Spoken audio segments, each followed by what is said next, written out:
vais vous parler des rapports entre l'autonomie et la solitude. Est-ce que c'est la solitude qui conduit à la recherche d'autonomie, ou est-ce que c'est l'affirmation de son autonomie qui conduit à la solitude? Voilà le sujet que je pose, et que je poserai probablement à la prochaine session du Café Philo, que nous organisons toutes les semaines, tous les 15 jours avec Christophe. Donc, on pourrait croire que la personne souffre de la solitude et qu'elle s'organise pour fonctionner sans les autres, sans rien leur demander. Mais on peut inverser. On peut dire qu'il y a des gens qui ont un mode de fonctionnement qui est complètement autonome, c'est-à-dire qui fonctionnent par eux-mêmes, sans aide, parce qu'avoir besoin d'aide, c'est déjà une faiblesse quelque part. Par exemple, quelqu'un qui fait des conneries et qui ne se rend pas compte de ces conneries, sauf quand on réagit à ces conneries, c'est triste quand même, quelque part.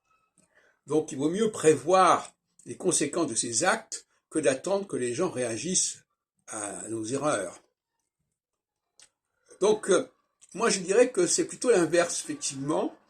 Il y a des gens qui sont fortement autonomes, qui par conséquent ont fort peu besoin de la caution d'autrui, ou de la référence à autrui, et c'est ça qui va les isoler, parce que quand ils se présentent, ils ne peuvent présenter qu'eux-mêmes, et non pas les cautions dont ils se sont entourés. On voit bien cela, par exemple, à la radio.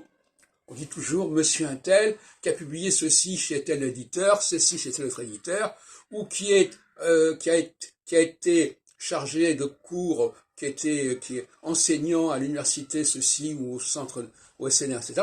C'est toujours des références extérieures qui montrent que la personne a eu besoin de ces références, a eu besoin de ces cautions pour se rassurer, en quelque sorte, pour s'affirmer, alors que quelqu'un qui n'a pas besoin de ces cautions, eh bien, il ne peut pas exciper de ces garanties, et c'est une faiblesse aussi quelque part.